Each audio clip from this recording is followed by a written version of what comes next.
લોકસભા ચૂંટણી જીતવા ભાજપ એડી ચોટીનું જોર લગાવી રહ્યું છે। ભારતીય જનતા પાર્ટી દ્વારા સુરત શહેરમાં ઠેર ઠેર જગ્યાઓ પર બેનરો લગાવ્યા છે, જેમાં લખ્યું છે ફોન લગાવો યુપી જીતાઓ।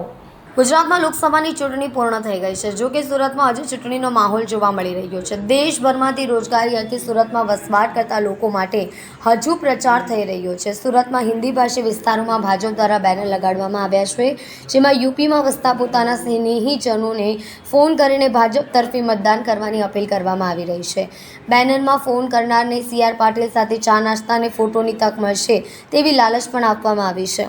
ઠેર ઠેર જાહેર જગ્યાઓ પર ભાજપ દ્વારા બેનર લગાડવામાં આવ્યા છે, જેમાં ગુજરાત પ્રદેશ અધ્યક્ષ CR પાટીલની સાથે સંગીતા પાટીલના ફોટો લગાવવામાં આવ્યા છે। ફોન લગાવો યુપી જીતાઓના સૂત્રો બેનરમાં ઉલ્લેખ કરવામાં આવ્યો છે। બેનરમાં લખવામાં આવ્યું છે, જે વ્યક્તિ યુપીના 20 લોકોને ફોન કરીને ભાજપને જીતાડવાની અપીલ કરશે તેને ભાજપના પ્રદેશ અધ્યક્ષ CR પાટીલ સાથે ચા નાસ્તો કરવાની તક મળશે।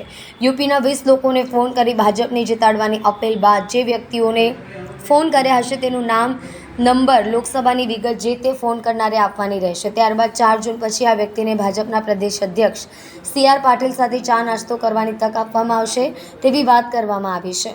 સુરતથી એક ગ્રુપ પ્રચાર માટે યુપી ગઈ છે, ત્યારબાદ આ પ્રકારનો પ્રચાર ભાજપને કેટલો લાભ પહોંચાડશે તે આગામી સમયમાં જ ખબર પડશે।